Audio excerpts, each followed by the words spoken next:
Mysteries Behind Circles by Julia Ramis. Introduction. I've always wanted to leave my mark in this world and look up to those who do, in one form or another, putting our grain of sand for posterity, living with the bare necessities, focusing on my work with no television but radio, would rather paint standing, walk than use public transport, now forced to sit down at my laptop, writing my book. I was thinking only this morning, 3rd of February 2017, looking back on my life, I've lost count of the jobs I've had in London, Palma, Madrid, Paris, Tangier, Swindon, Oxford, the paintings I've done and sold, the addresses I've lived in, almost a joke up to this minute. Back in Fulham, as a working single mother and artist, I left my stamp on that tower block council flat, doing a trompe-l'œil, painting a border of flowers to bring some life. In 2007, painting a huge red and yellow butterfly on a council terraced house window in Birmingham. Have 10 years gone by since I started writing? Although I've dedicated most of my life to painting, I've always had this strong urge to write this book, or at least attempt to, about the mysterious circles of my life and those closest to mine. I owe it to my father, Julie Ramis, a famous international contemporary Spanish artist of his time, and my mother, Joan Foster, his right hand and inspiration, an artist in her own right, sacrificing her art for the family. Oddly enough, the mind plays funny tricks at times when delving into the past. However, the main object is to captivate that moment in time by expressing my deepest thoughts, feelings, emotions, and impressions. As an artist, I've experienced such satisfaction transforming what seemed to be, at the time, merely an old, discarded scrap of paper with a rough outline into a painting and bringing it back to life again. When I painted Ray Charles, my best ever painting, so spontaneous and fast, again, I'd had him on my mind for years, just like this book, resuscitating the past. One naturally feels somewhat apprehensive at first, just like being faced with a blank canvas. This book has become both a passion and obsession, having literally so much material at my fingertips, as though brewing in my mind for years. The beauty is it couldn't be more authentic, for that matter. Doing it justice is a real challenge for a first-time writer.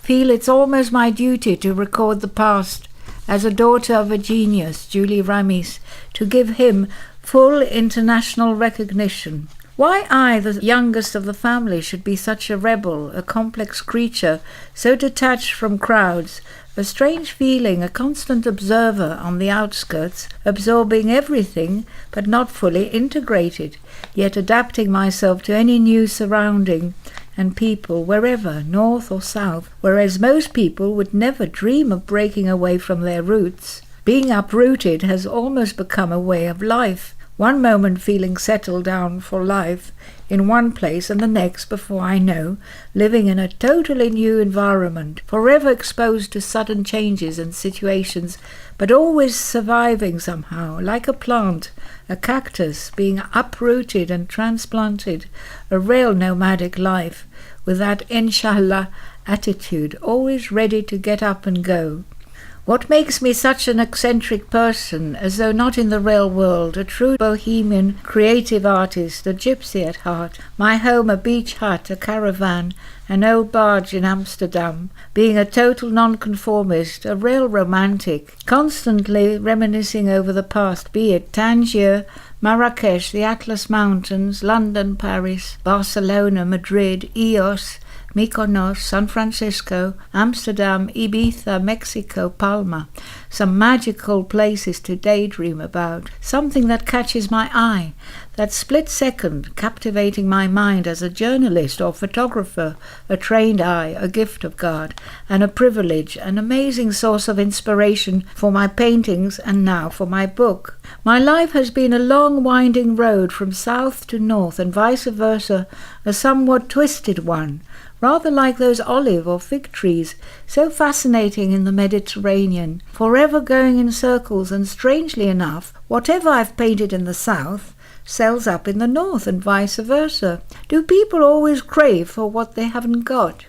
I've always compared people to trees I love to paint. Some are twisted, gnarled, with deep roots like those olive trees in Mallorca, their branches pointing up to the sky, others slender, upright, swaying or dancing in the wind like those tall pine trees. While sketching on my walks in the countryside, off the beaten track, I'd come across a lovely landscape of an old barn and pine trees dancing in the wind, which I did a painting of. Having come to a crossroad, changing course from painting to writing, my book has taken over, but my easel is always there for the urge. I've been toying with the idea for other titles to my book, Rasan, Guard and Circles, a play of words on Ramis, Julie Ramis, or Rasan Guard in Egyptian, beauty, peace and eternal life, feeling under a magic spell, stepping into his studio as a child, or life's a tapestry, just like an intricate, mysterious, interwoven Berber tapestry, and only now, 2016, sounds of music or sounds of the Atlantic and the Mediterranean Sea, seeing the bigger picture of my life as a very complex sheet of music with flats and sharps, mysterious sounds of the earth and deep sea, whispering light sounds of water, finally sounds of crushing waves. From pianissimo, piano, adagio to crescendo, think I'll stick to mysteries behind circles. Based on the swallows I was watching on that cliff, Costa de la Calma, while painting, going in circles, like a slow-motion film, disappearing in the cave only to reappear again, like my life. This book has become a form of therapy, like painting, and just as vital. I must have started jotting down my thoughts and ideas about 2004, in between painting and playing the keyboard, rather tricky at times, needing several hands, then gradually writing chapters of my life, all by hand, since 2007, when I felt cut off from civilization, living totally on my own in a little casita in Sineu, Mallorca, literally in the sticks, a rather solitary life, but lent itself to creating and writing, except for those evil peacocks driving me insane. The problem was that at times I almost had too much material. Relying totally on my memory, flashing back constantly in the past, can be very tricky in order to make a complete picture, just like a painting. One time in my life I was totally lost with my painting, a single mother with a lovely daughter. I'd got to such a point where I actually felt I was prostituting myself or my art, selling all my watercolours and doing commissions, which I hated. A German neighbour at the time in Biniaraix, Mallorca, in the early 80s, advised me to go back to my roots. I'd become too commercial. He was quite right, it did help me, and years later that same remark stayed with me and carried on in my book, Going Back to My Roots, which has been very rewarding. I wanted to create an interesting tapestry of our lives, or an interwoven carpet with golden threads, my father, mother, daughter, granddaughter, Emma, the Royal Academy, bot art, an intricate one, just like those Berber carpets I was fascinated by as a child. The hardest being which thread, at times broken, to weave in and when. I wanted to paint a picture of the real Julie Ramis, pay tribute to him, deceased March 1990, feeling very proud of being his youngest daughter and also inheriting his and my mother's love of painting. I feel I do owe him a lot. I also wanted to pay tribute to my mother, deceased March 2015 at the very ripe age of 101. A great artist and a great privilege to us all. My eldest sister, Geronima Ramis, deceased March 2014, was an artist as well. While writing the book, only recently, have I noticed a strange phenomenon in my life. The African and the wine theme have followed me for 30 years in my painting, starting with Tangier, North Africa, my birthplace, 1948, to the Grapepickers, exhibited at the Royal Academy Summer Exhibition. Portobello African musicians and dancers, Bot Art Exhibition 2010-11-12, the most challenging project I've ever been involved in since the Royal Academy. Over the last 10 months, this book has had such powerful impact on me that together with my painting have helped me fight my cancer and recover.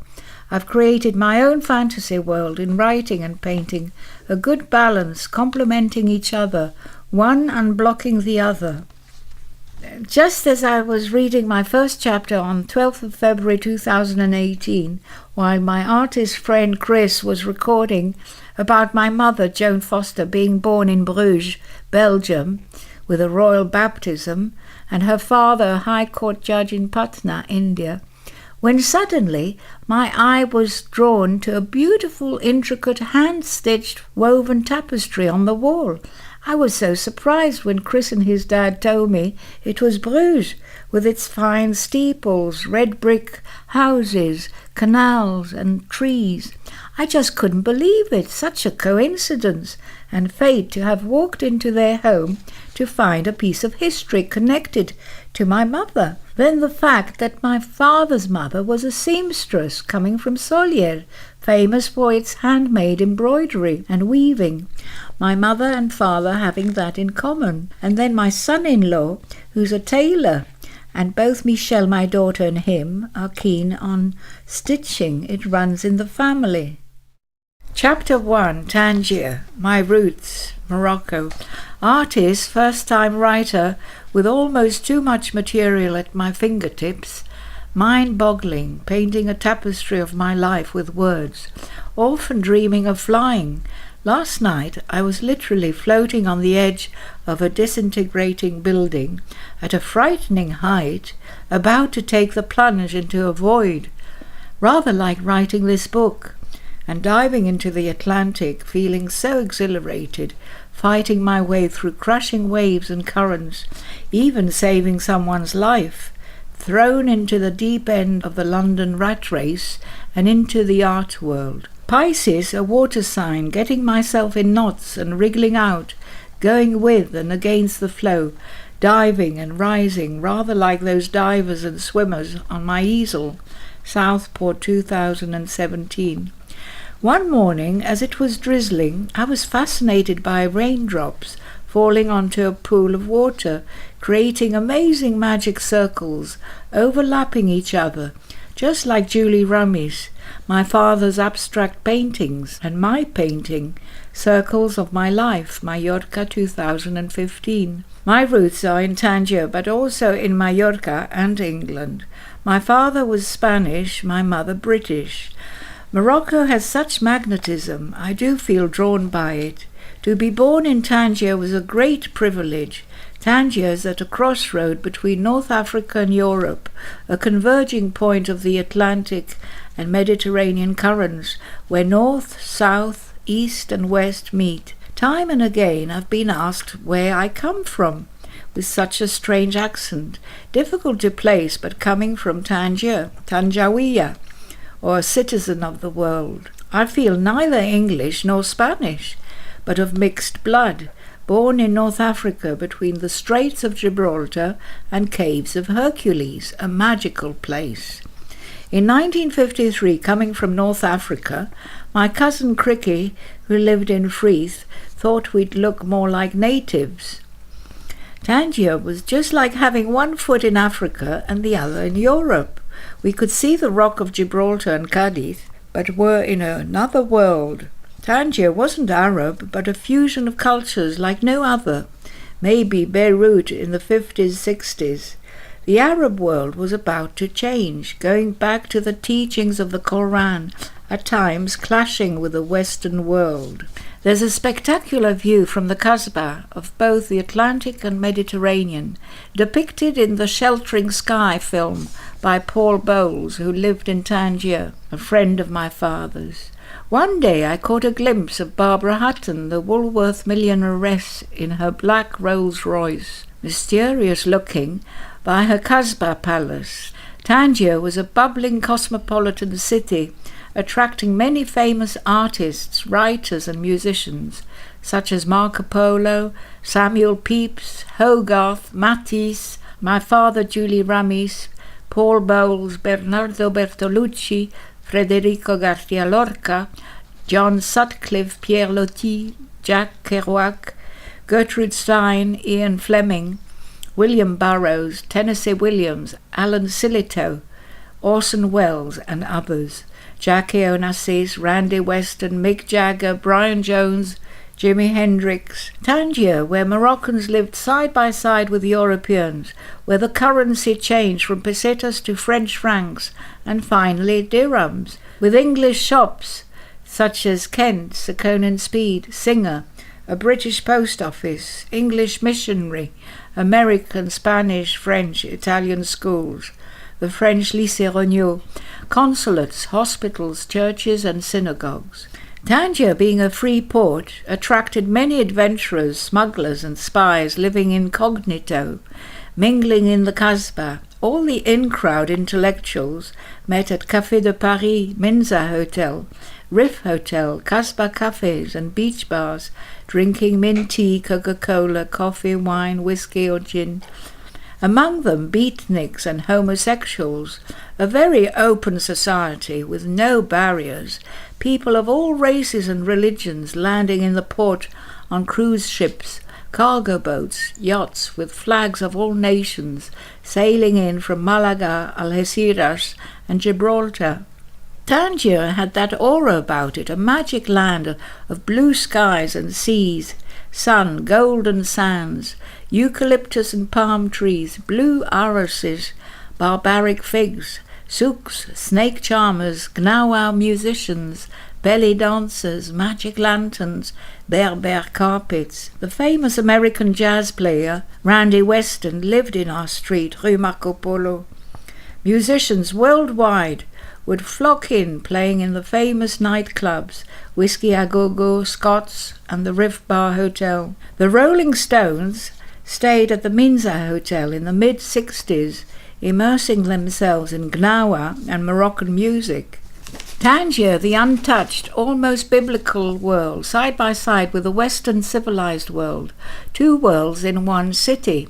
The Kasbah with its Medina, old Moroccan palaces, minarets and mosques, calling the faithful to pray, and narrow, winding, noisy cobble streets swarming with beggars as young as 5 or 6, saying in pidgin English, "You want kif, hashish, hotel room? Come," with a grin.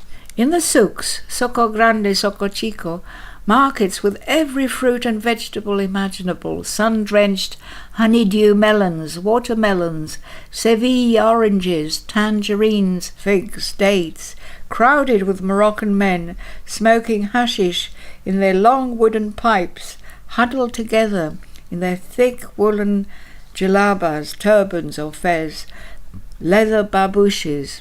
My father depicted so well veiled women in colourful haikis, revealing kohl-rimmed eyes, country women with huge straw hats, babies in a sling, smiling and yet so poor, selling their produce. Tangier, with its exotic smells of incense, orange blossom, mint tea, spices, couscous, tagine, charcoal grilled skewered meat, fish, with Berber music in bars, cafes, restaurants. Tangier and its friendly bazaars selling everything under the sun, handmade leather goods, silverware, jewellery, kohl, poufs, bags, babooshes, ceramics, carpets, blankets, lanterns, jalabas, haikis, so hospitable, offering mint tea while haggling in English, French and Spanish. Down the little alleyways and back streets of the Kasbah, very young and old craftsmen worked on silverware, pottery and leather goods. I always felt at home in the Kasbah. An amazing fish market in the Soco Grande like no other. Massive swordfish, tuna, crabs, mussels, octopi, prawns from the Atlantic. Such a variety of fish, and so cheap. We'd often go to the beach to watch the fishermen draw their nets in a long row, pulling and tugging away the ropes with their night's catch of sprawling fish, squid, sardines, mullets, wriggling and jumping out alive or trapped in nets, and we'd often buy some. We lived in the centre of the European town, 4 Rue Marco Polo, Tangier, the house with the bright purple-red bougainvillea leading down to the beach. Looking back now, just as London was for me a school of survival, a rat race, Paris was a school of life, working with people from all nations in UNESCO. Tangier, on the other hand, was a school of awareness, philosophy, wisdom and gratitude.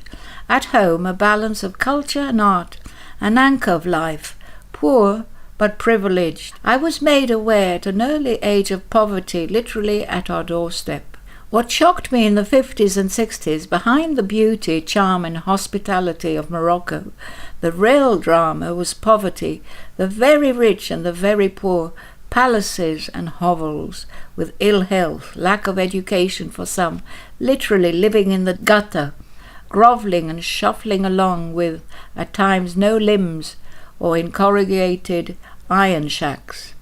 Dr. Anderson, a missionary doctor who spoke Arabic, was greatly respected. I used to be horrified seeing mothers and babies covered in flies in the scorching sun, crawling and begging in the streets, a flock of children fighting over a crust of bread like pigeons, so grateful for a morsel with a smile on their face, yet starving, barefoot, a cruel society where only the fittest survived. One particular incident engraved in my mind was, as a child, hearing a knock on the door and seeing a Moroccan woman with 2 dark cavities for eyes, crawling with a baby in arms, with only 2 upper legs, so grateful for some bread. How she got to our house, God knows, but what a brave woman to have travelled literally miles. It was a real eye-opener. Country women with their babies selling delicious homemade round brown bread,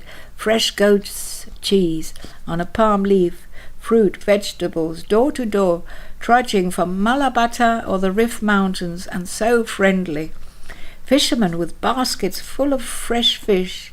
I had great respect for the Moroccan people, the most hospitable, humble, grateful to mankind, giving one that inner strength and faith. Our society could learn so much about life and survival, how to be content with a little and not overindulge.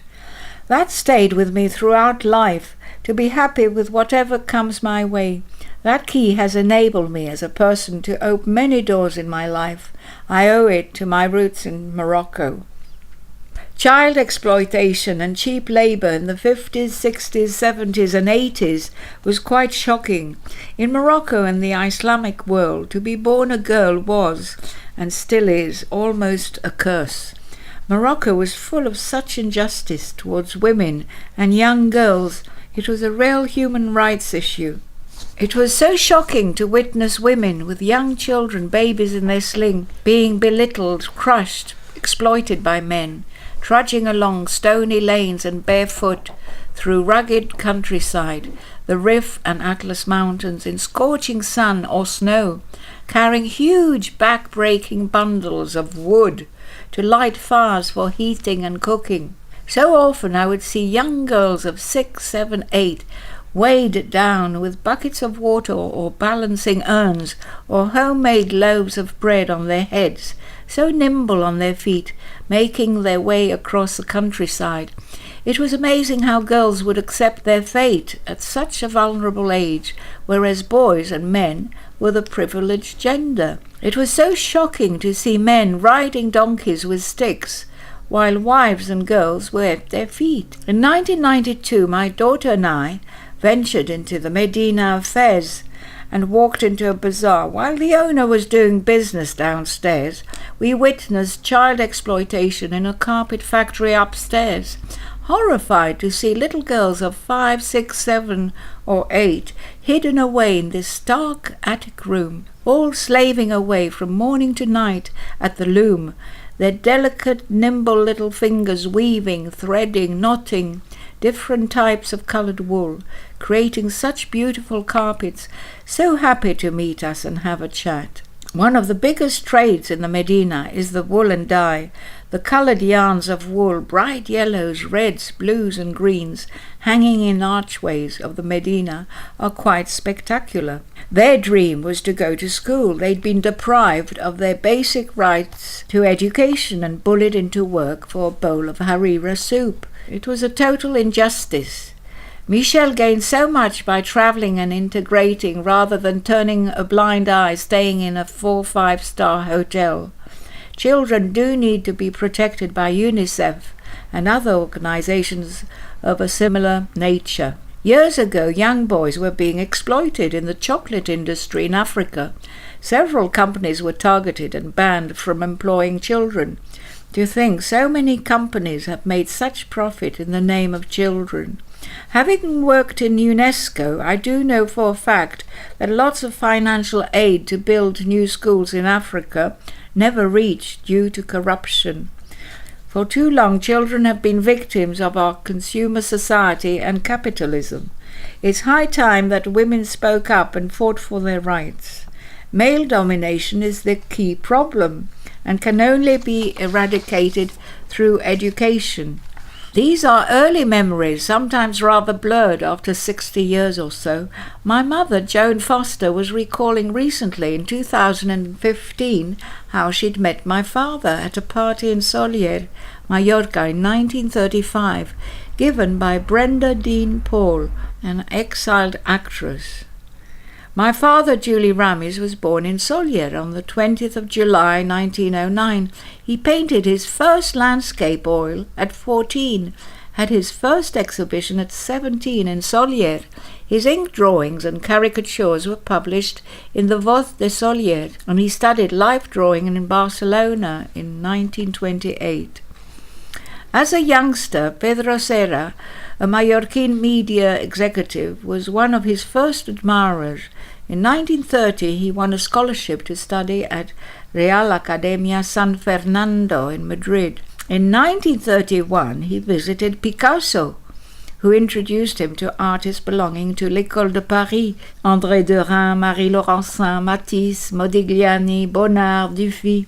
And in 1933, he was offered a scholarship by Bellas Artes in Madrid to study El Greco. He became so passionate about El Greco's oil and wax techniques that, while painting in the museum, he'd been approached by an American artist agent who'd offered him a contract to paint copies of El Greco. My father refused bluntly. He was far too dignified and ambitious. He believed far too many artists got into abstract art blindly, without any academic studies. In the early 80s, I'd seen a private collection with my father of his early works at Dr. Colom's house in Biniaraix, Mallorca. He felt so embittered his own father, being ill, had given away his work in lieu of payment. In the early 30s, he had several exhibitions of figurative work in Barcelona, Palma de Mallorca and Madrid. Pedro Serra's private collection of my father's works is currently being exhibited at Can Prunera, Calle de la Luna, Solier, and Esbaluar, Palma de Mallorca. In 1936, my father joined the army to do his military service, but was spared from being an active soldier, giving private art lessons to the colonel's family, and commissioned to do Franco's portrait, which he did reluctantly. At the end of the war, he applied for a passport. He didn't go back to Mallorca until the late 70s. After Franco's death, my mother had a shock returning to Mallorca in the 90s to find hotel blocks, flats and motorways, expecting to see peach and apple groves, she remembered. She was born in Bruges, Belgium, in 1913 with a red carpet baptism. As an art student in Paris, she was one of André Lotte's best pupils in the Beaux-Arts. She'd been studying Anglo-Saxon at London University and was one of the first travellers to set foot on Mallorca, visiting her sister Cicely Gittes, a pianist, and friend of Robert Graves. Archie Gittes, Cicely's husband, was a Russian-born American artist. painting billboards in New York. He was offered an art scholarship by Roosevelt to study art in Paris, Palma de Mallorca and Marrakech. They all lived in Genova, where he painted my mother, Maria Magdalena, a very voluptuous woman with the crucifix. My mother had to give up painting and kept it a secret for years. My father saying she'd be poisoning the babies when my sisters, Geronima and Herminia, were born in 1938 and 39. My father used to drive her crazy, chopping and changing houses, wanting to find the northern light to paint in. So that's where I get it from. She'd walk to Cala Mayor Beach and back with the babies. She soon learned to make coca mallorquina, the poor man's dish, taking it to the local Forn bakery with other housewives. Hers was the best. The baker would say, "La coca de Joan es la mejor." Joan's coca is the best.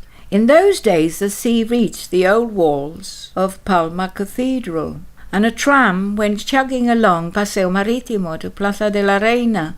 One day towards the end of the war, my mother met Mr. Short in Plaza de la Reina, a shipping agent, who advised her not to head for England, but Morocco. Fleeing the war and Franco, they headed for Morocco, but with Madeira in mind, but settled in Tangier, while Archie and Cicely Gitties stayed in a palace in Marrakech. My mother was totally unprepared for such a hard life in Morocco, with no help whatsoever and a husband who was a struggling artist. There she was in foreign land, far away from Western civilization. It was a real culture shock, as a lover of literature and the theatre. What kept her sanity was her love for Shakespeare until her last days, reciting poetry at Son Espaces Hospital Palma at 101 in 2015, pining for England. In Tangier, over the years, she'd buy all her favourite classics from Foyles. Feeling somewhat deprived of culture in the backwaters of Tangier, my brother Bernard was born in 1941 in Tangier. They were then living in Bubana, where the land was wild and barren, and they were very poor. In 1939, as a youngster, their landlord, an American evangelist missionary, had ventured into Morocco, torn by riots and fights. Preaching evangelism and brandishing his sword at a river, he brought peace to the land. They had a goat, some chickens, and grew their own fruit and vegetables, which my mother would sell from door to door in a wheelbarrow, reciting her poetry.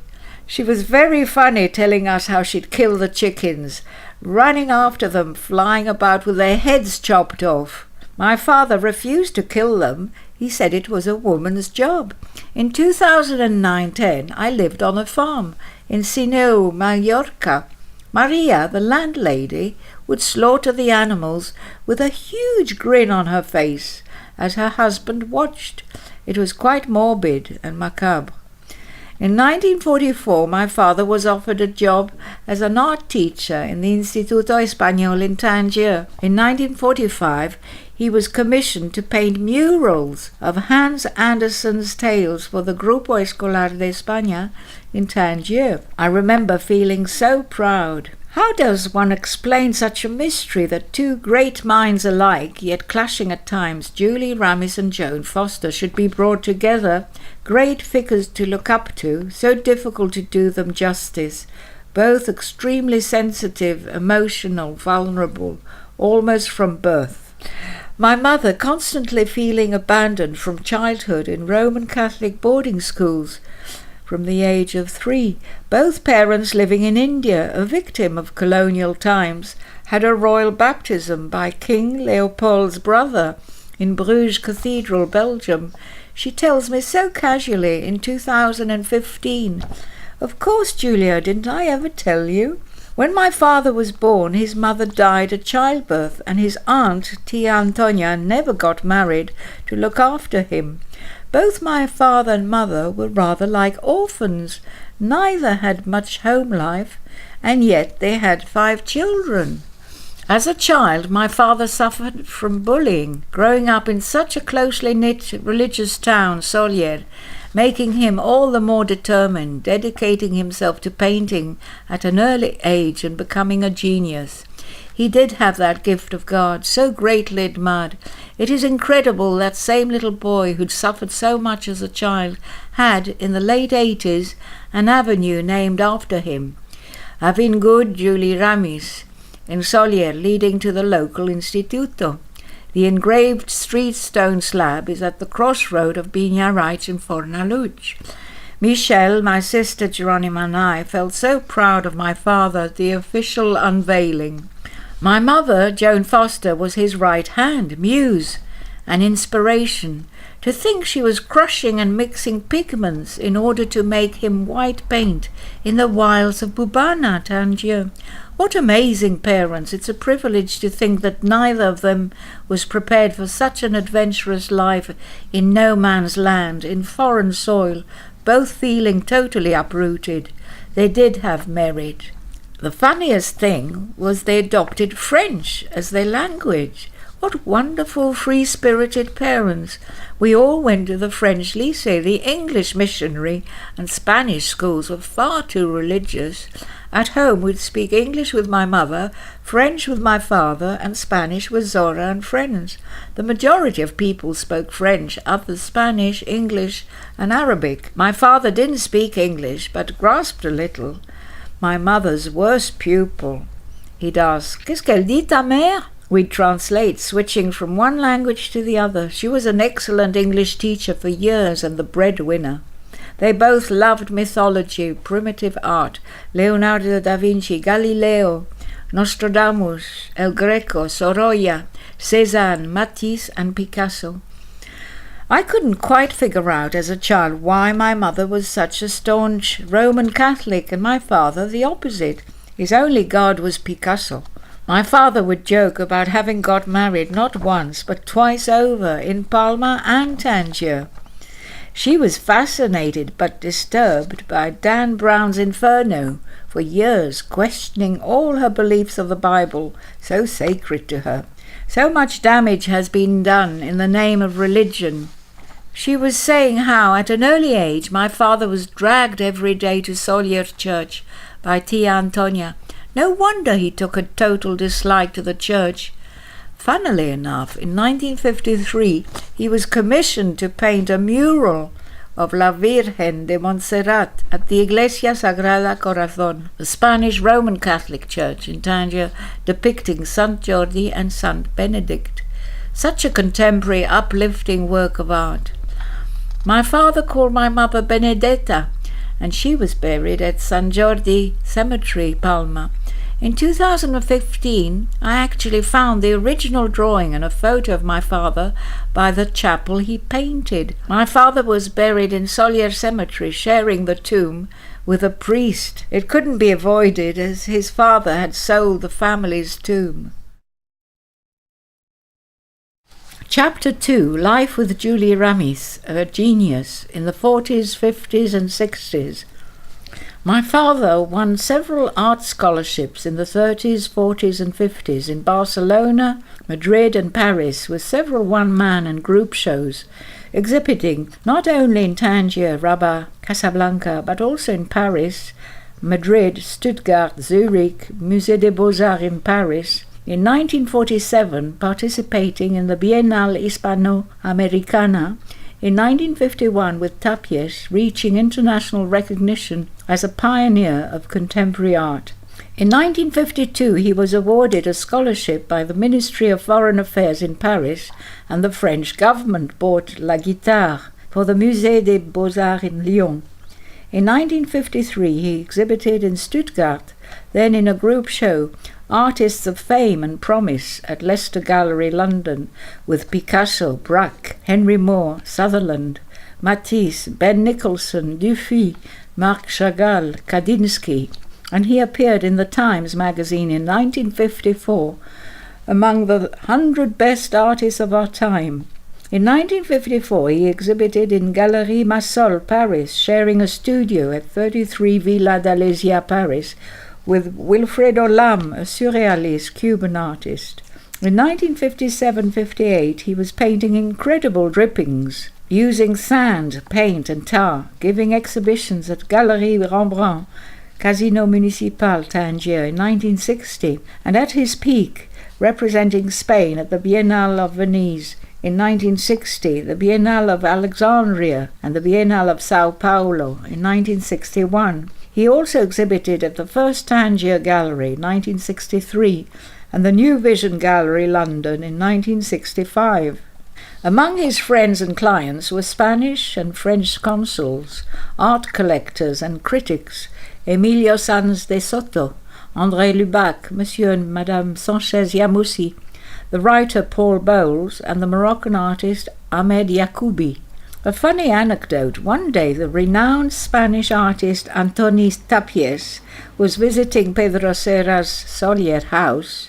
He was totally convinced the painting on the wall by my father was his own. It's true that he could turn his hand to a Cézanne, Matisse, Klee, Tapies. So naturally gifted, a man with the ability to adapt to so many styles, refusing to be pinned down, but totally free in order to experiment. He was often away, making a name for himself in Paris, mixing with other artists at the Bateau Lavoir and La Grande Chaumière, meeting Picasso, Marie Laurencin, Jean Fautrier, André Breton, Polyakov and Nicolas de Staël, among others. Paris was the hub of art. Café Saint-Germain, Les Deux Magots, Montparnasse, Montmartre, the boom years of Jean-Paul Sartre, Juliette Gréco, Edith Piaf, Jeanne Moreau, Brigitte Bardot, Georges Brassens, Charles Aznavour, Tati, Buñuel, Hitchcock. I did a quick sketch of Edith Piaf's house near Père-Lachaise from the hotel bedroom in 2005. My mother's family lived in Florence. My grandmother was Mary Lucy Digby, who lived in Florence, Italy, more or less in exile. She was more Italian than British. My grandfather, Kenham Foster, originally from Cork, Ireland, was a law student at Cambridge and met the Digbys in Italy.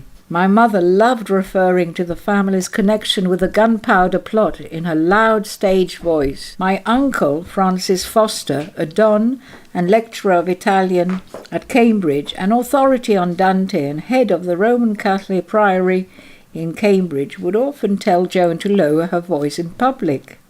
9 Rue Marco Polo was their second address after Bubana, very close to the town beach on the Mediterranean Sea. My sister Françoise was born in 1946. My mother was recalling a funny anecdote about my brother Bernard. As a tot, he had many gifts. His head was bigger than his body.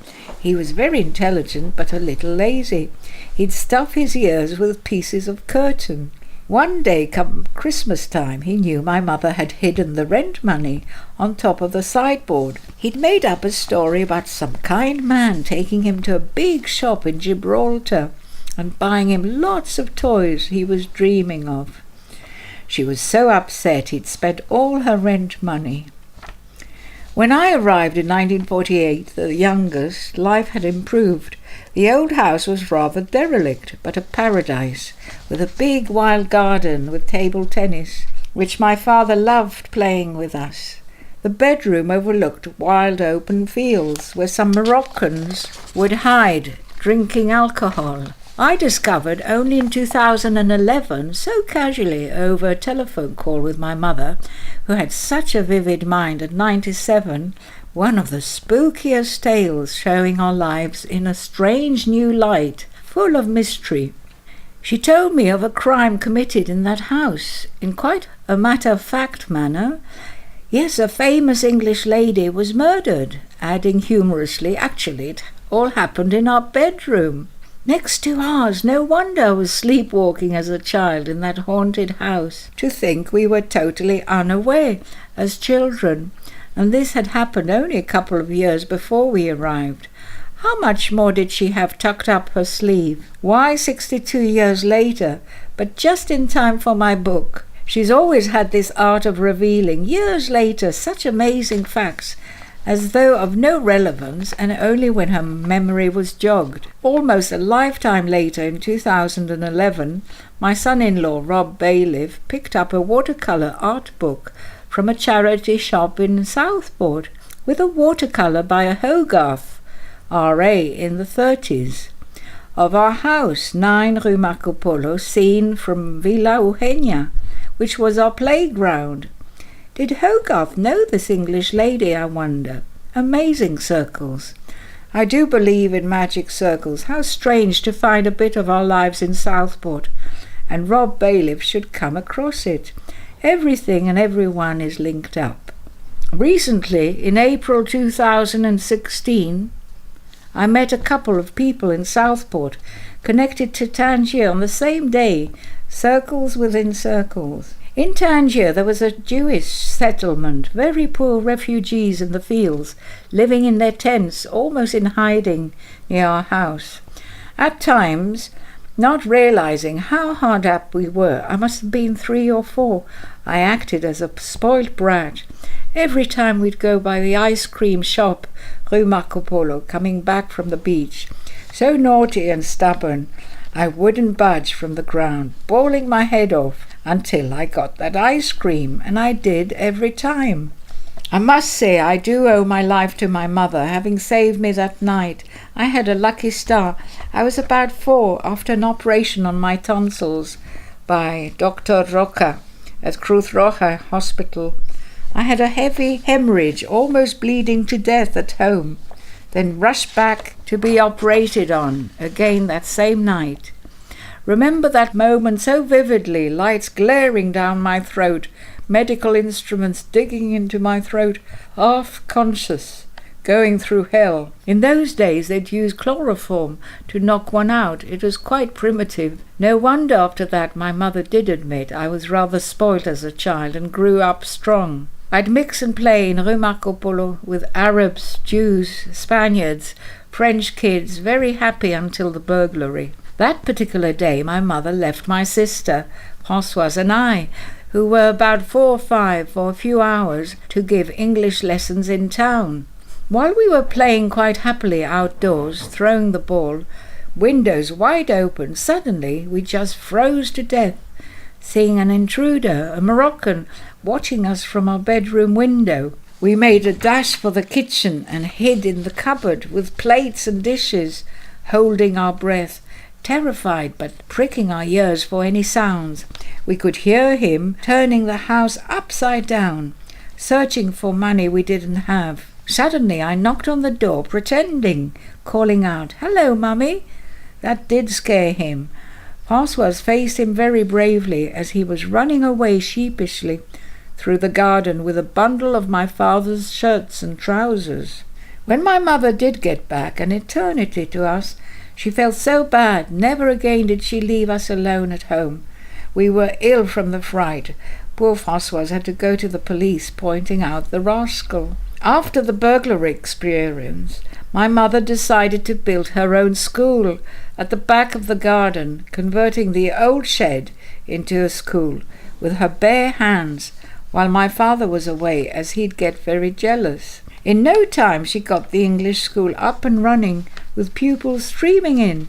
She did have guts and brains. Morocco was changing fast from being that primitive, almost biblical, unspoiled world under the French colonial rule to being modernized in cities like Casablanca, Rabat and Marrakech. But a lot of Morocco is still totally unspoiled. Tangier changed from Spanish to French rule, then back to Moroccan. As a child I remember the changeover from pesetas to French francs, and finally to dirhams, the local currency in the early 60s. In the 40s and 50s, Tangier was an international free port, known also for its smuggling trade with Gibraltar, trading with all currencies, dollars, pounds, sterling. Many bazaars in the Boulevard Pasteur were run by Indian families. I always remember as a child the excitement in the streets in Boulevard Pasteur in the 50s. King Mohammed V riding a fantastic white Arab horse with a white parasol waving to the crowd. Women in colourful kaftans shrieking, quite hysterically, with shrill voices, waving their red and green flag. Children like little princesses in long shiny dresses, long plaits, men in their jalabas, turbans and fezes.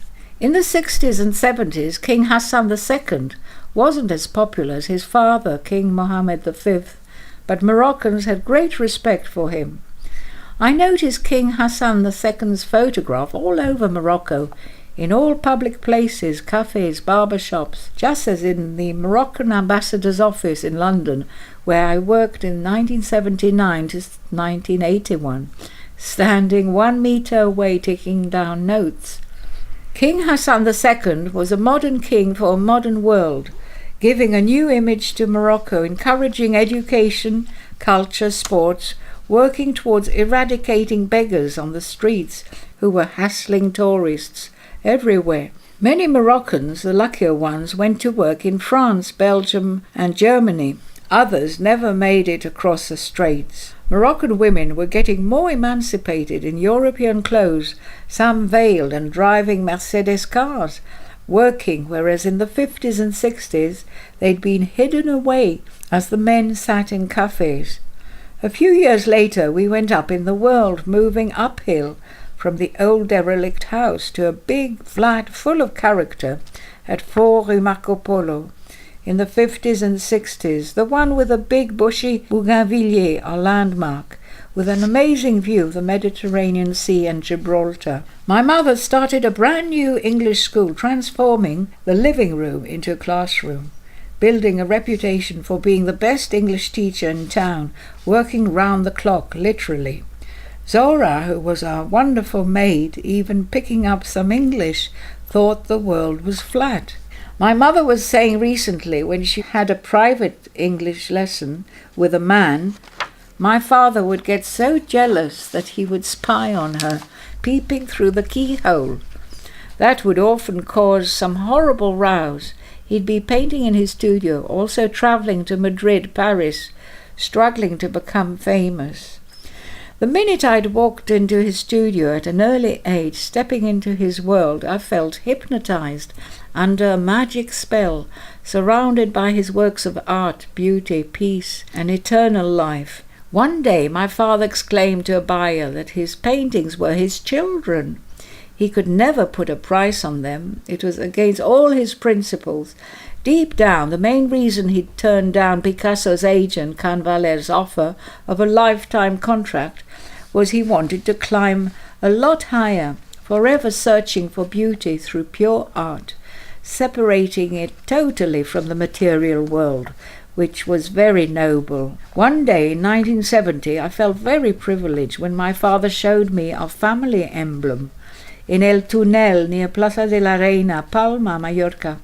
Ramis aire de flor, a bunch of wheat among the aristocratic families. One of my dreams is to buy the house in Biniaraix and turn it into Julie Ramis's museum, inshallah. My brother Bernard, who lives in Mexico, has turned his home into a wonderful art gallery with my father's works. I've always loved writing. It's one of my passions, along with music and painting. I used to write 10-15-page letters from London, Tangier, Madrid, Paris, rather like diaries, and then jot down my thoughts for a book while painting. The problem now is deciphering my writing. My mission for several years has been to write this book with my father and mother in mind, and to honour my father, Julie Ramis, who deserved full recognition. At times, could he have been rather misunderstood? I think so. For a start, my mother was rather critical in 2014, saying my father hadn't painted as much as Picasso. She never realized when she was in Cuba and Paris in the 60s, 70s and 80s, he was working in Tangier and Mallorca, reaching his peak, becoming a pioneer of avant-garde contemporary art, painting relentlessly until the bitter end in 1990, even drawing imaginary lines with his finger in that blue sky and sea he loved. His friend Pedro Serra called him El Petit Gran Pintor Mallorquí. He might have been small, but he was a giant in art. as he was passing away on the 13th of March 1990 in Calamayor flat and studio. I've always put my father on a pedestal, just like he'd put Picasso, his god, up on his wall in his studio, 4 Rue Marco Polo, Tangier, where a huge chunk of his contemporary avant-garde work was figurative, non-figurative, cubist, surrealist, tachist, textured abstract from the 40s to the 70s. He was incredibly versatile. My father's gods were El Greco, Picasso and Paul Klee. He had great respect for all the great masters, Leonardo da Vinci, Michelangelo. My mother's were Shakespeare and Cézanne. There was a fusion between literature, culture and art on both sides. My mother was more traditional and expressionist. My father academic, yet nonconformist, progressive, experimental, avant-garde. Home life in Tangier. Looking back, we were so privileged to grow up in an international town like Tangier. It was totally European, a curious situation, being in the south, yet facing the north. Europe, the Straits, Gibraltar, being in two totally opposed lands and cultures. Our home life was most unusual as we were totally trilingual. Not only did we have a living English school, but also a living art studio of international fame at home. Tangier being by the sea, we did have a lot of outdoor life, swimming, playing tennis, with my sister Frances horse riding, taking piano lessons for 8 years. It was a great privilege. One of my earliest memories was crouching by our master's voice radio and fiddling about with the knobs, fascinated, picking up the BBC, Arabic, French and Spanish wavelengths, at times crackling, and later playing our old 45, 78s and LPs of the Platters, the Shadows, Georges Brassens, Jacques Brel, Edith Piaf, Charles Aznavour, François Hardy, Johnny Halliday, the Beach Boys. We only had a tiny record shop in Rue de Fez. I couldn't believe one day in the early 60s seeing records by the Beatles. We had the best of both worlds, a balance between the past and present, the old and new, east and west, north and south. It was quite incredible. Tangier was magic. Yes, I'm a bit of a nomad, a Bedouin, a rolling stone, never settling down in one place. I'm rather free-spirited. I've always had great faith. For some reason I like drawing churches from the outside and find peace of mind inside them. According to my mother, my painting is very futuristic. It's amazing how she could sense colour and shape, even with poor eyesight at 101. I've always had a very vivid imagination. Visiting the caves of Hercules could just depict the giant's left leg in Spain and right leg in Africa, his massive hands dividing Africa and Spain, just where the Atlantic and Mediterranean meet. Tangier is quite unique for its lovely sea breeze and iodine. As children, we were hardly ever ill, oblivious to bugs, except for rail bugs, mosquitoes and flies in the Medina, building up strong defences from an early age. The Kasbah was rather run down and poor, not all too hygienic, with a hole in the ground for toilets. The one we had in London was real luxury, all wooden, fit for a king, so grand and civilized after Morocco. In 1977, I was so amused. My mother's toilet in Belleville, Paris, was also a hole in the ground. Some Parisians had their grand toilet or hole sur le palier, halfway down the staircase, rather dodgy at night. The concierge would always be gossiping on the palier. My mother was terribly inventive and ingenious, creating our own theatre, climbing up behind a door with a window for Rail Punch and Judy show. We'd make our own puppets with papier-mâché, rag dolls and clothes for our dolls. She'd made us some lovely frocks with smocks, our communion dresses, all on an old manual singer machine. She was very inventive, cooking Chinese, Indian and continental dishes with a bare minimum. I used to love swimming out to the raft, dreaming of crossing the straits, but never made it. I was a daredevil, ignoring all red flags, thrilled by the challenging waves. I was in my element, a true Pisces, spending hours in the sea. We'd often watch young Moroccan acrobats perform on the beach, doing somersaults, forming huge body towers or pyramids, the older ones at the bottom bearing the weight of the next ones on their shoulders, the youngest at the top. Moroccans on the whole were very fit and healthy-looking outdoor and sport lovers.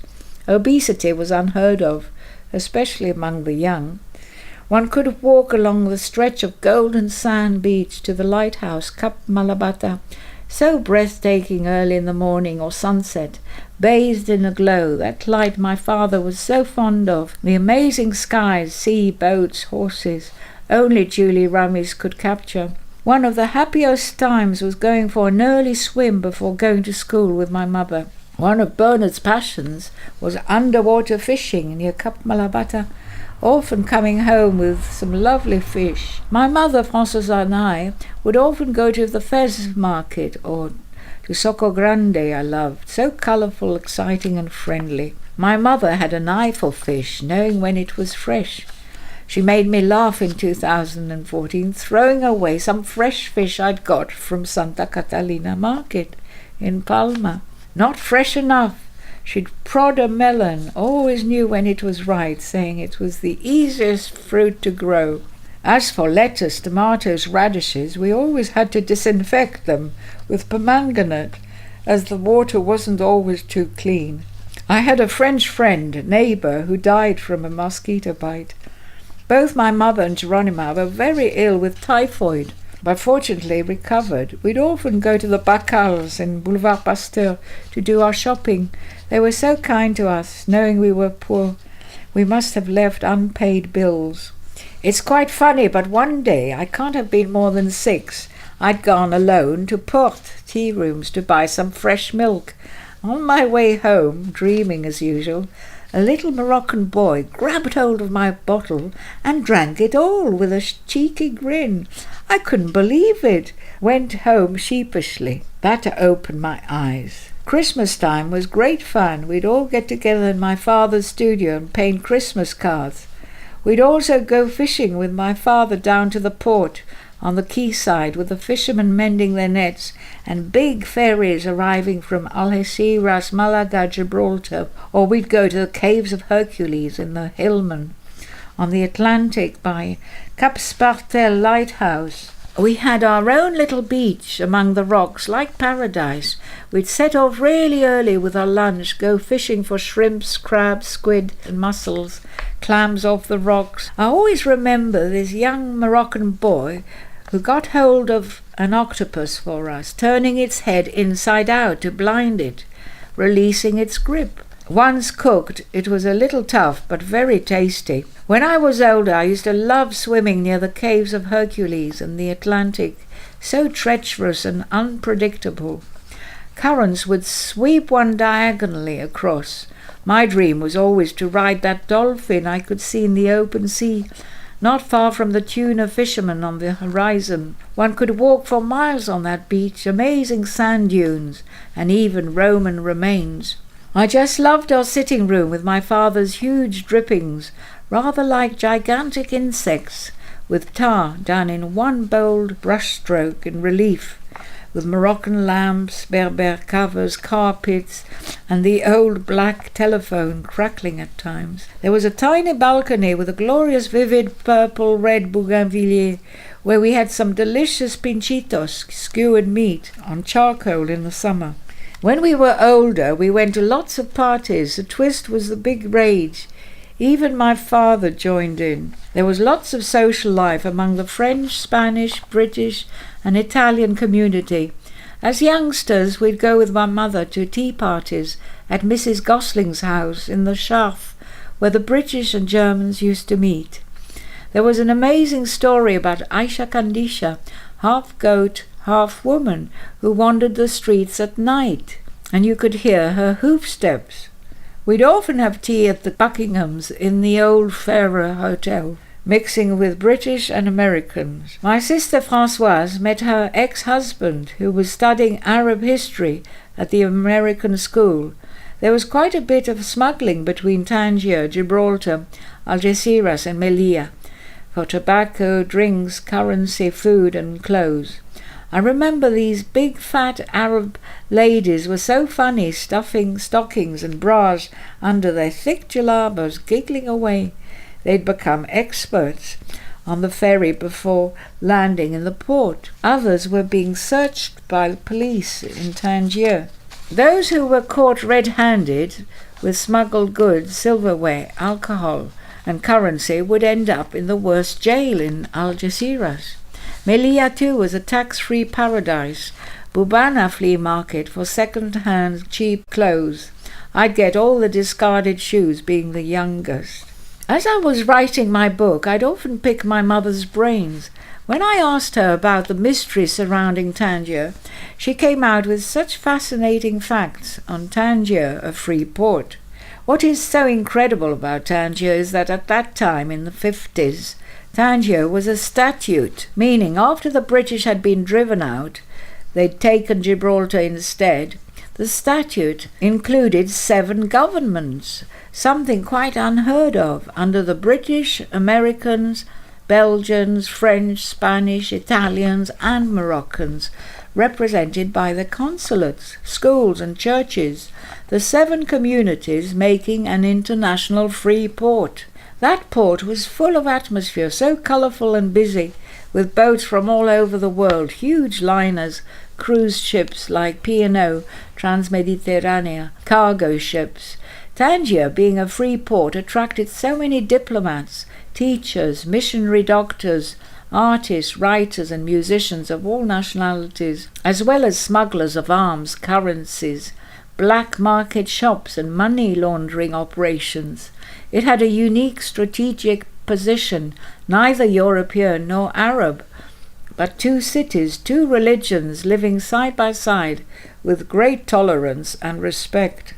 As a child in the 50s and 60s, we'd always be invited to the Queen's birthday parties by the British consulate. In 2009 and 10, while convalescing from food poisoning in the Hospital General of Palma, my mother had spotted from her bed, she had such a sharp eye and mind, some orange trees in the patio, saying how Samuel Pepys was sent to Tangier under British rule by Her Majesty the Queen as British Trade Minister, where he discovered and named tangerines and Seville oranges, exporting them for the first time to Great Britain. We'd decorate our Christmas tree with tangerines. We'd often make bitter orange marmalade with Seville oranges. In Tangier, Samuel Pepys had a street named after him, as well as Marco Polo, Rembrandt, Pasteur, Goya, Murillo.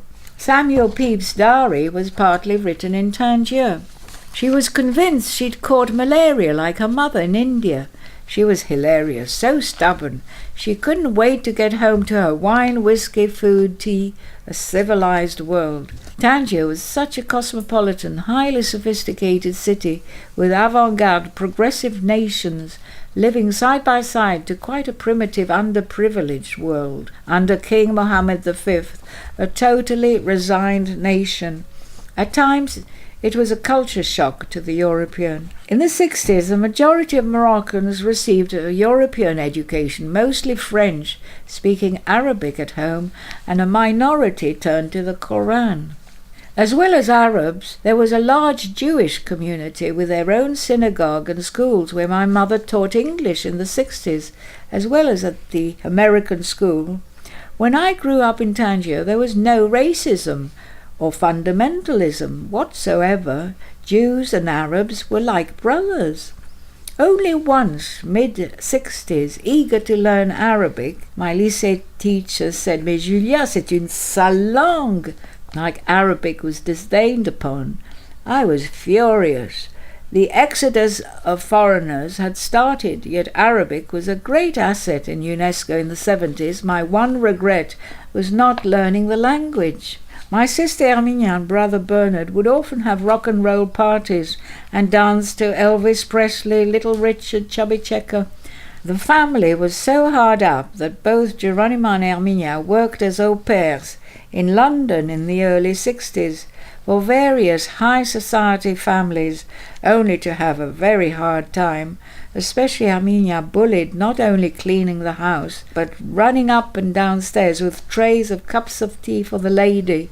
Armenia had bitter memories, saying recently they'd worked to pay for our piano lessons. We were very lucky. My father, who worked from his studio cum laboratory in Tangier in the 50s and 60s, was such a great artist and poet with the scientific mind of an alchemist. He was a great inventor, explorer, researcher, and experimental artist, finding his resources from nature. My mother was a literary person with a curious mind, fascinated by the galaxy, astronomy, and alchemy. Although my mother and father clashed at times, they did have a lot in common. In 1939, coming from Mallorca, my father had to adapt to Moroccan deserted, barren landscapes and beaches. He got very inspired by the Atlantic beaches. Those sand dunes and bird footprints were so poetic.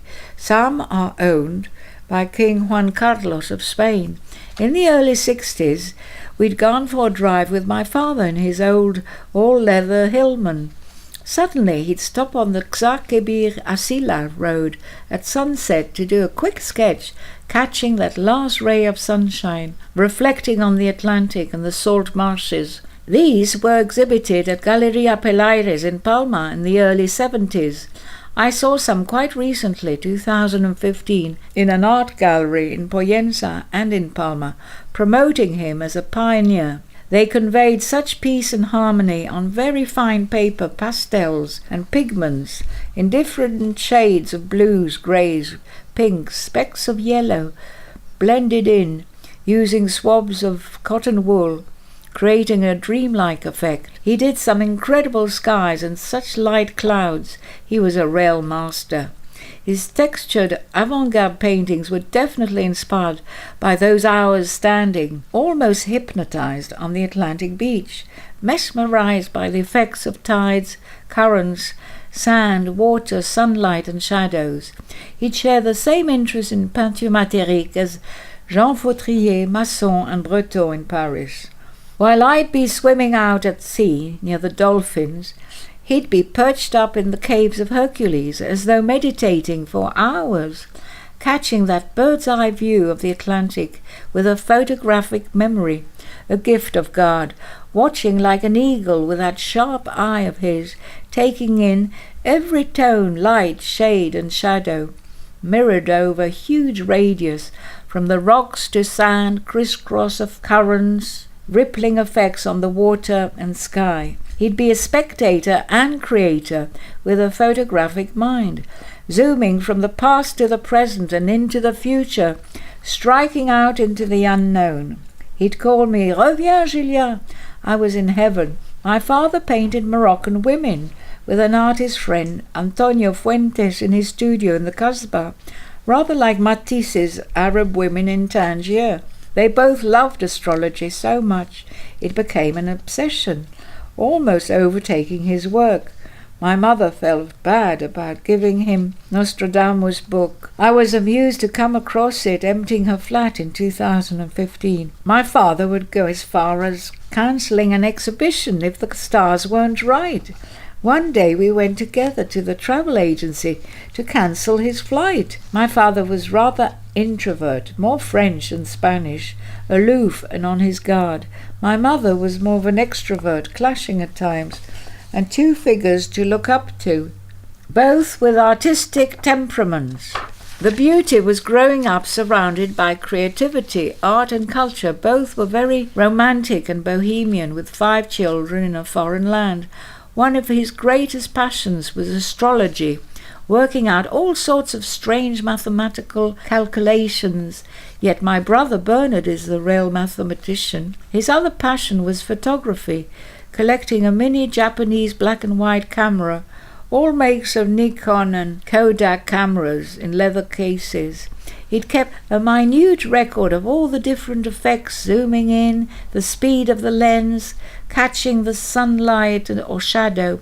He was a real photographer, creating special effects himself, like a digital camera, always well ahead of his time. Sorting out our family belongings in 2014-15, I came across some beautiful close-ups brown sienna photos of himself in Grapepickers' studio.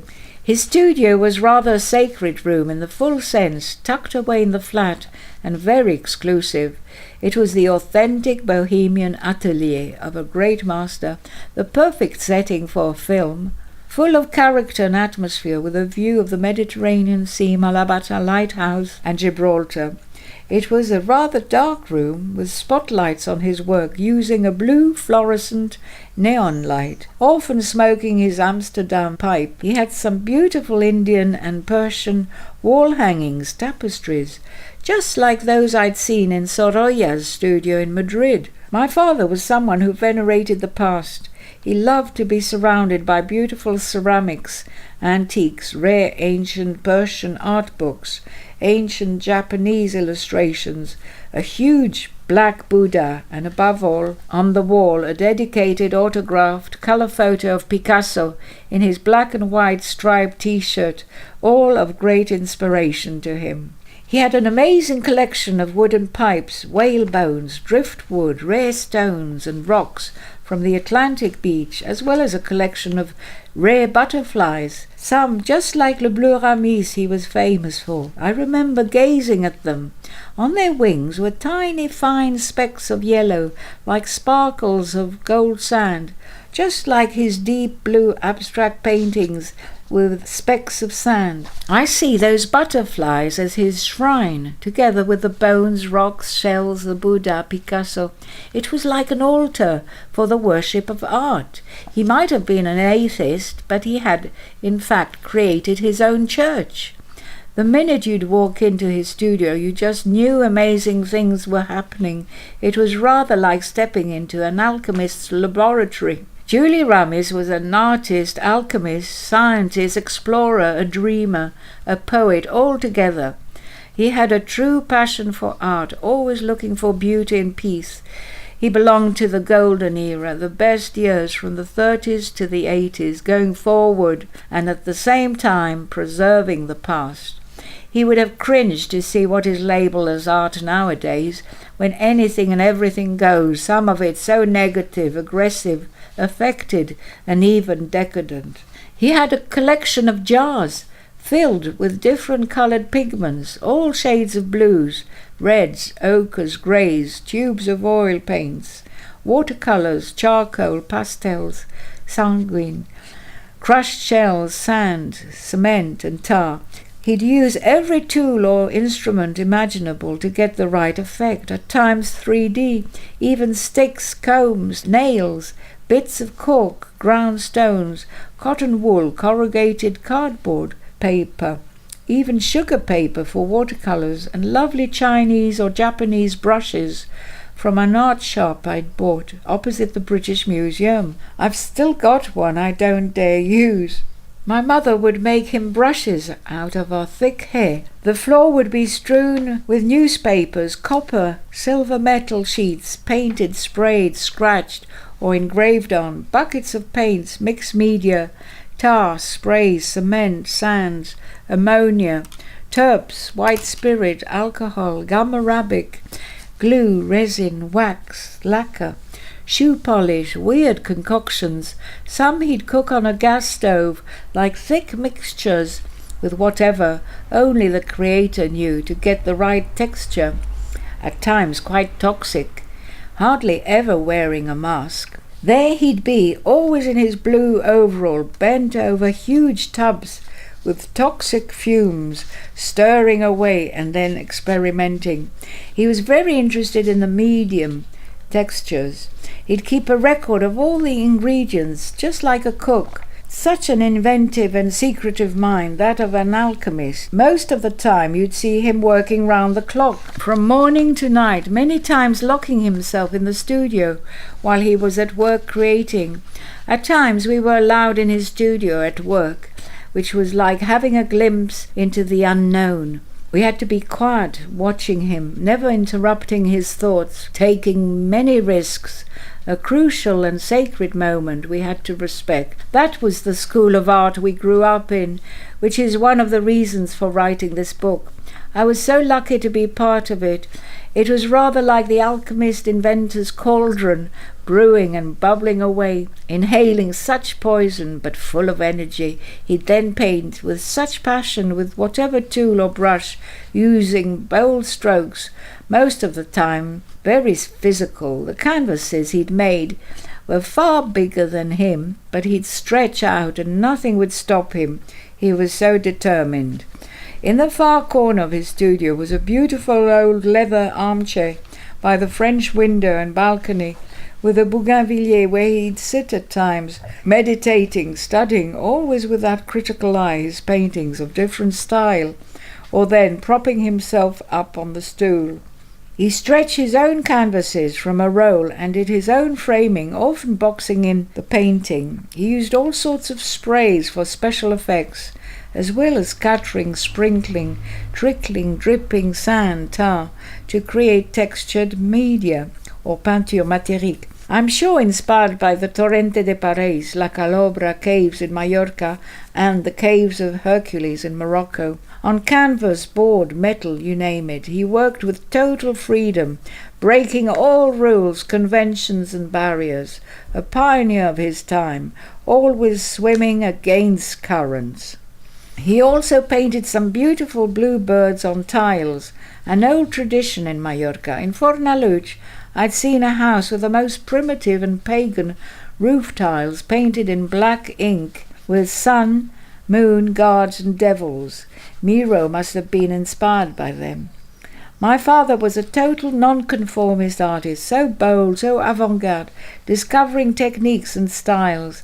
There was no limit to what he could create, never sticking to one style or one technique, but so versatile, moving on way ahead of his time, which is one of the reasons why he never worked for one agent, as Miro and Dali did, never falling in the trap of being a commercial artist. He'd work on several very different paintings at the same time. In his experimental workshop come living art museum, one of its kind in the 50s, 60s, combining modern contemporary art with primitive art. He was a very balanced person, one could see in his paintings, often just the essential, never getting lost in detail, which he despised, c'est léché ou gros mots, overworked. He was such a cautious driver, he used to amuse me when he'd go back and check his Hillman was locked, not once but twice. He did have a near-fatal accident in England, driving the other side of the road in an American Dodge car in the fog with my mother in the early 50s on a visit to our cousins in Freeth, Buckinghamshire. Although she'd been offered a job at Selfridge's, she turned it down, as the whole family wanted to go back to Tangier. The fact that my father didn't speak English didn't help. She had to resign herself to go back to teaching in Tangier. She'd be pining for England all her life till the bitter end. While my mother was teaching, my father would be busy painting in his studio, working to deadlines, shutting himself in. Little did the pupils know that a great artist was at work in one of his peak life periods. He'd paint quite quietly, then suddenly you'd hear some swearing and cursing in French. When driving through Palma, I'd often curse in French. Merde alors, la peinture c'est de la merde. When really tormented, he did have his ups and downs. When working to an exhibition deadline, he'd be working round the clock, days and nights on end, and many times skipping meals. That's when he was working on his Tachi's paintings for the Biennale de Venise in 1960, representing Spain. At mealtimes he enjoyed his Chaud-Soleil wine I'd get very sheepishly from the Bacal. It might have been the start to his diabetes. I remember an amazing exhibition of my father's at the Casino Municipal of Tangier in 1960. So vivid in my mind, it was quite incredible. His paintings were on metal sheets, copper and silver. He'd drawn, scratched or painted on, of fantastic blue horses on the beach and moonlight, picadors, bullfights, bulls and beautiful nudes. He also did some amazing large semi-figurative paintings on canvas, mainly during his blue period, Le Bleu Ramis, which he was famous for, with a delicate but bold yellow or red line of women, landscapes, horses, creating a phosphorescent effect. In the same year, 1960, Rosenberg became his agent, launching him in New York. On the whole, he was a very solitary, introverted but passionate person, wrapped up in his own world, fully dedicated, mind, body and soul, a true, authentic artist, at times tormented inside, but conveying peace and harmony through his painting. We'd get so worried when he'd lock himself up in his studio, but so excited, thrilled and proud when we'd enter and see all his new works of art. It was an incredible moment. In 1963, Mr. Watson Todd, a great admirer, exhibited his works at the first Tangier Gallery, and 2 years later opened a new gallery, the New Vision Gallery in London. When my father wasn't painting, he enjoyed reading his Roman Policier Série Noire, Agatha Christie, watched cowboy films, Charlie Chaplin, Laurel and Hardy, Buñuel, Hitchcock, and bullfighting, one of his passions. Chapter 3. Picasso, Canvaler, Julie Ramis, 1953. My father would watch his uncle, Cristobal Pizarro, paint with Junior and Rossignol, famous Mallorquin artists. In the 70s, we actually walked in the street named after his uncle, Cristobal Pizarro, in Solier. At school, the children would tease him, saying his drawings were done by his uncle. He exhibited his works in Solier in 1926 and 1927. His own father never encouraged him to paint, not realizing how gifted his son was. What was amazing was my father and a friend spent a whole week living and painting in the caves of La Calobra and Torrente de Pareis in Mallorca. They'd gone there by boat with art material, some food and water, with a fisherman who brought them back. At night time, they'd wear head torches to paint. That early experience was of great inspiration to him. He won a scholarship to study art and life drawing in Barcelona in 1928, and another one to study in Paris in 1931, when he met Picasso with a letter of recommendation from Junior. Picasso was very impressed with his work, encouraging him, calling him the Benjamin, being the youngest of the group. Their paths were to meet again in the 50s, 60s, 70s in Paris, Madrid, Venice, London. In 1933-34, he was sharing a studio, 6 Calle Lista, in Madrid with Wilfredo Lam, a Cuban surrealist artist. In 1935-36, he painted the Flautistas, influenced by Matisse, exhibited at the Baluard Museum, Palma. In May 1936, he had an exhibition in Madrid with Federico García Lorca. In 1953, exhibiting in Paris, he decided to go and visit Picasso. Seeing my father empty-handed, Picasso exclaimed, "Mais Julio, où sont tes tableaux?" My father shrugged his shoulders. "Non, je n'ai rien, Pablo," with a straight face. In the end, Picasso said, "Allez, Julio, tu te moques de moi? On va à ton studio." "Je n'ai vraiment rien," he went on. Picasso was so taken aback by my father's cubist abstract work that he called his own marchand Canvaler immediately to meet my father next morning. Canvaler offered my father a lifetime contract right away, putting one condition: to paint only 1 or 2 styles, which was totally against his principles and objectives. He wasn't interested in the material world, signing a lifetime contract, but being fully dedicated, a true avant-garde contemporary artist. In his mind, he hadn't reached his peak. He refused bluntly, for love of art, to further his research, investigating, experimenting, exploring the unknown into infinity, using every medium he could think of to achieve his goals. He was very noble. His artist friends thought he was mad, but no one would stop him in his stride. He was far too independent, with a totally free mind. No doubt if he'd accepted Canvaler's lifetime contract, Julie Ramis would have had full international recognition in modern art museums the world over, along with Picasso, Miro, Dali, Tapies. That was the risk he was taking. But then he would never have been so experimental, creating textured avant-garde paintings. As my mother said recently, 2015, such a pity your father never signed that contract with Campbell-Davys. That was, in her eyes, the biggest mistake he ever made. She regretted it so much. I really believe towards the end of his life he felt he'd achieved only some of the goals he had set himself for. He was so modest. One day, 1990, while working in his studio in Palma de Mallorca, on extra-large figurative work, I was so moved when he declared to me, "Julia, je ne suis jamais satisfait avec mon travail," never satisfied, when he'd reached his peak, to explain that Julie Ramis was not only a great artist, but a man with high principles and never ever falling into temptation. A lifetime contract with a marchand in 1953 would have been the end of Julie Ramis. In his mind, the road he'd taken was an eternal, infinite, never-ending one.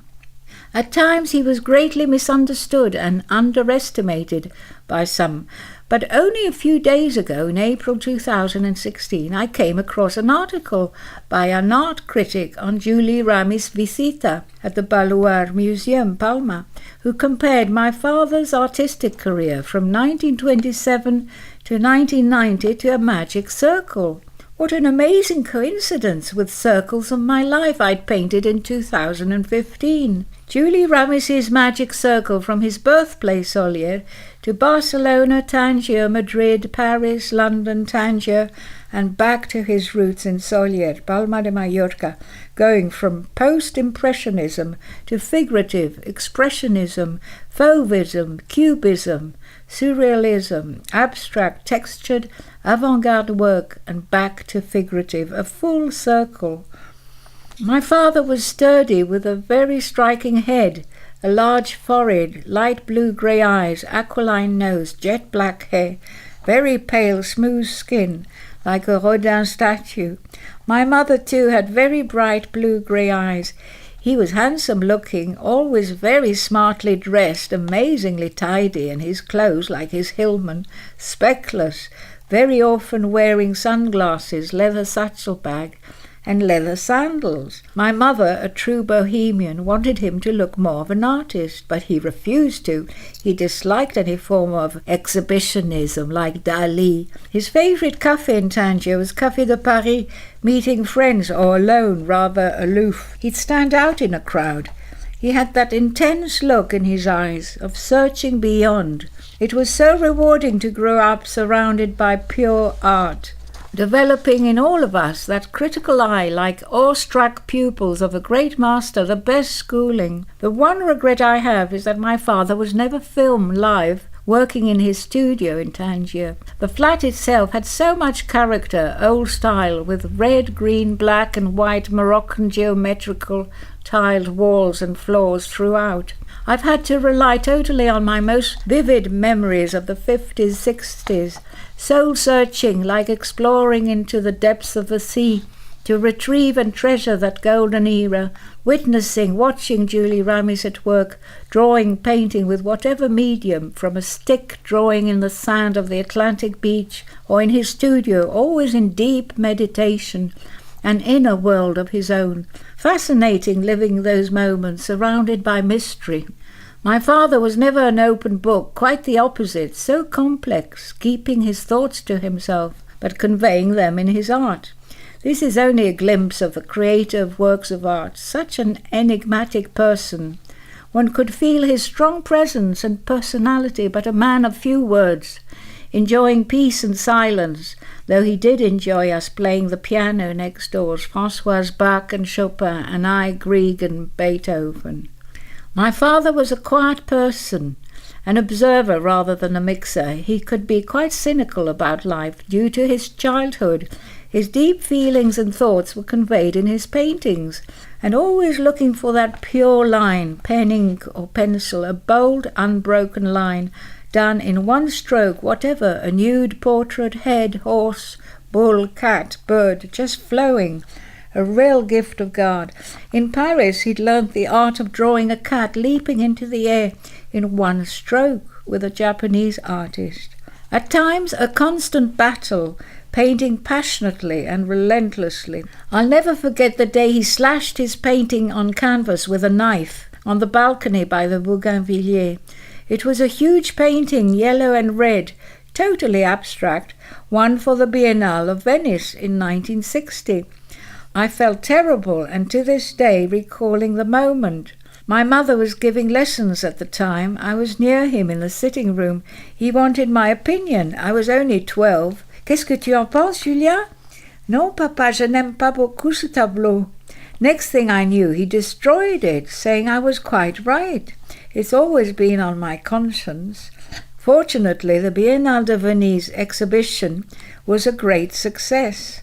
Remember in Biniaraix, Mallorca, much later in the 80s, he'd been watching me paint, struggling with the greens of foliage. He'd say, "Simplifie, Julia, ne te perds pas dans les détails. La vie d'artiste est si dure, surtout pour une femme." So true. Michelle, my daughter, was so helpful, always having that critical eye too. One of the drawbacks of having such a famous father, first-ranking international artist, highly speculated on worldwide, has been, as an artist myself, living up to his name, following his steps. I've always put him on a pedestal, felt at times I couldn't let him down.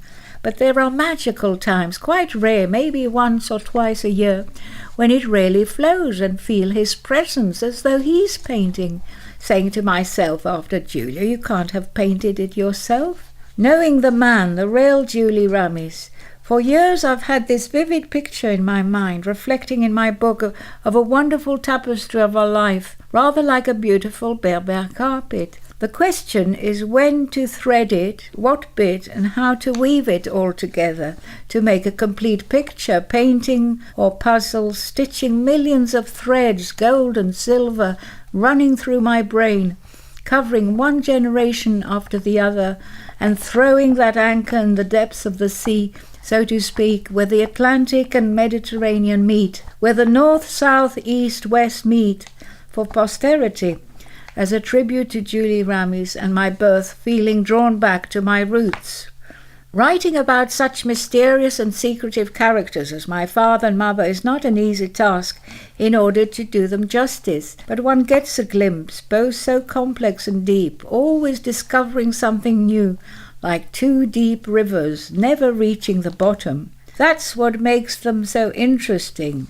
In art, that's exactly what Julie Ramis was achieving over a period of 60 years or so, forever discovering, exploring the unknown of the earth, seas, skies, like a scientist, experimenting all styles, all mediums under the sun, opening doors to the mind and into the future, totally disconnected from the material world, as if in a dream. That's where at times he clashed with friends, art collectors, them never knowing the real Julie Ramis, so independent. I can say he almost had a sacred mission to accomplish alone, both as a thinker and creator. This was misinterpreted as reserved or cold. One of the reasons for my book is knowing the man, my father, Julie Ramis. In Tangier, he did at times talk about that Isla de la Palma, Mallorca. To us it seemed like a far-away island in the Med, like a dream. It was only in 1969 that I actually heard my father speak Mallorquin to friends in Mallorca, preferring to speak French. He always said he felt closer to the French. It really amused me when we first had a black and white television in Tangier, early 70s. The Spanish broadcaster was rattling on, and I couldn't follow. He either, mais moi non plus, Julia, tu oublies, l'espagnol n'est pas ma langue maternelle.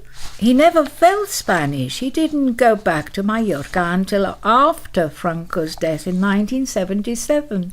That affinity he had with the French came from the trade of oranges between Solier and Marseille. To this day, Solier textile designs for curtains, ceramics, are marketed in Solier, Puerto de Solier and Palma. There used to be a famous textile factory, Solier Cooperativa, in the 80s. Many Solieriques worked in France, selling fruit, vegetables. Some Solierique women do look French, with fair skin and light blue eyes. The valley of Solier is famous for its orange, lemon, almond, olive groves. Some French Solieriques have settled in Solier and to this day still keep to French hours, meal times. It always amused me to smell food cooking in Calle la Luna before 12 midday, just like the French.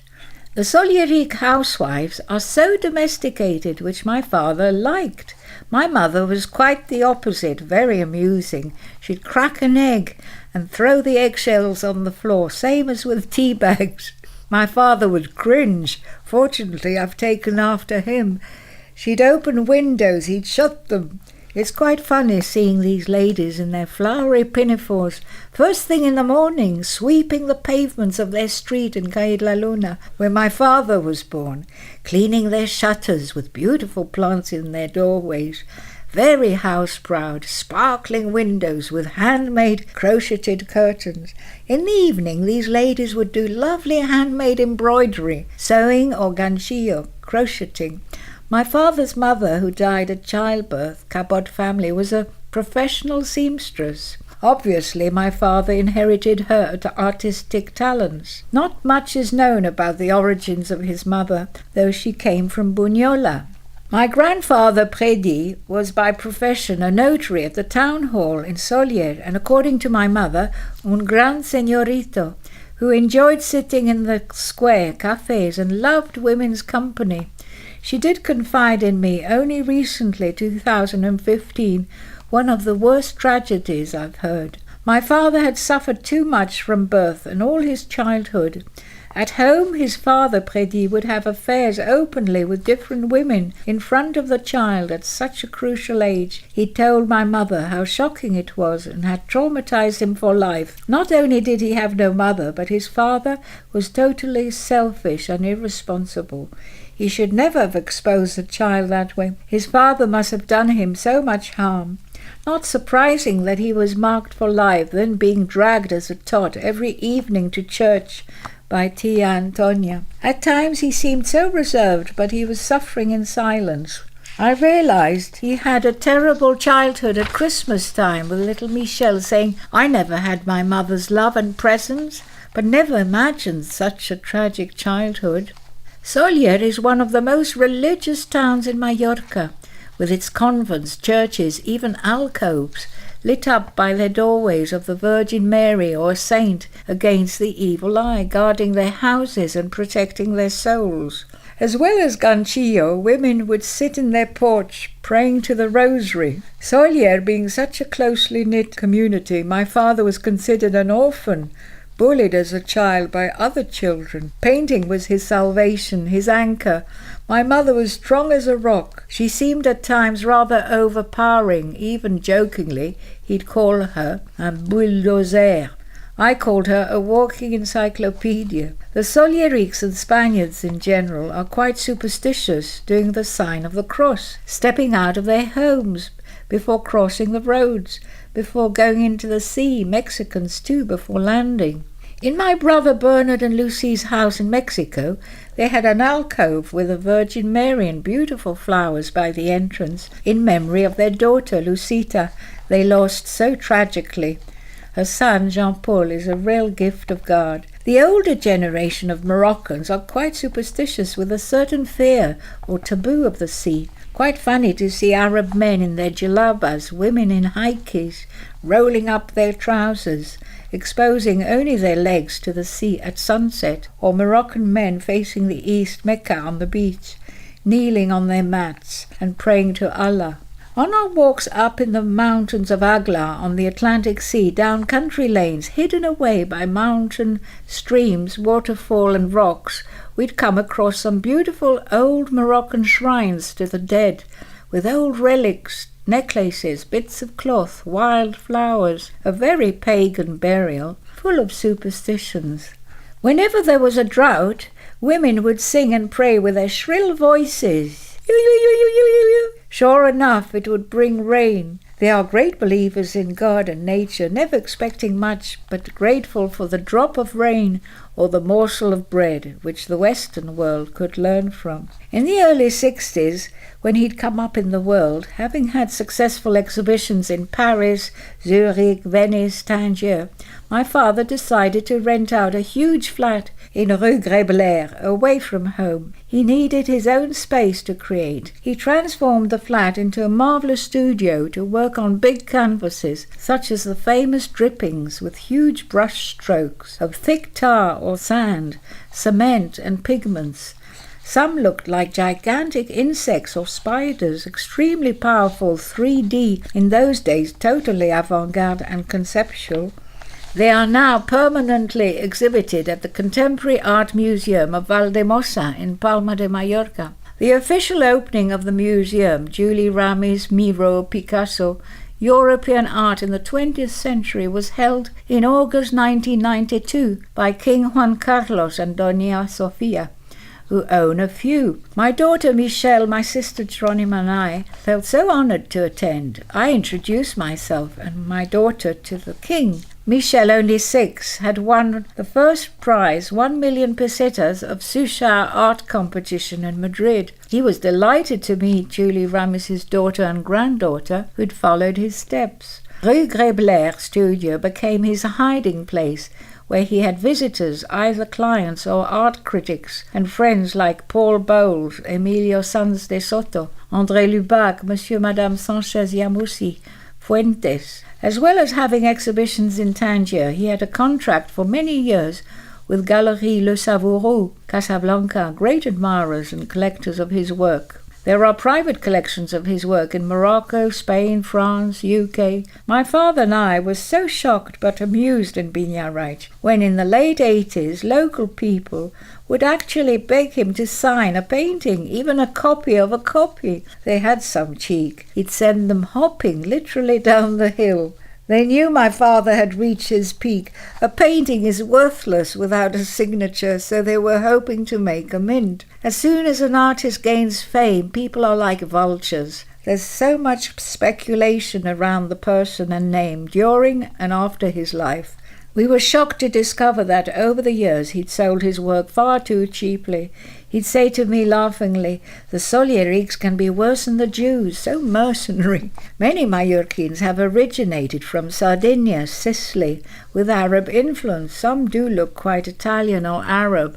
The famous stone walls, Merjades, irrigation system, and towers along the coast side were built by the Arabs. Mallorquins are quite reserved, many living behind closed shutters, rather like the Arabs. My father was passionate about astrology, astronomy, mythology and superstitions. He would spend quite a bit of his time, when not painting, studying astrology, the zodiac, astronomy and numerology passionately. He kept many notebooks with drawings and studies of the zodiac signs, palmistry, numerology, yet maths wasn't his forte. Astrology had become my father's religion. He'd firmly believe in both lunar signs and dreamers, Cancer and Pisces. We had that affinity. He'd spend days and nights doing calculations, forecasting the future. Very superstitious too. Some notes he jotted down looked like algebra. He'd always carry his notebook secretly, which made him so mysterious.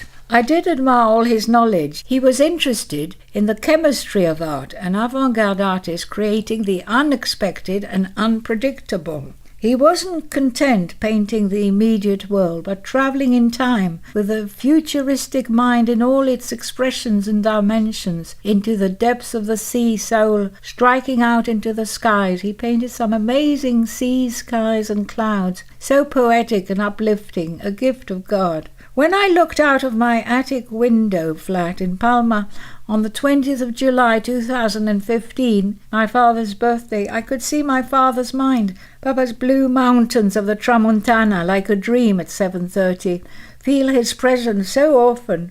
one of the privileges of having such a bird's-eye view from this attic flat facing northwest Puigpunyent, where Georges Sand and Chopin started their winter adventure. And here in Southport there's amazing grey, blue, pink clouds, flat, cold marsh beaches, stretches of wide grey sand, sea and sand dunes, like my father's paintings.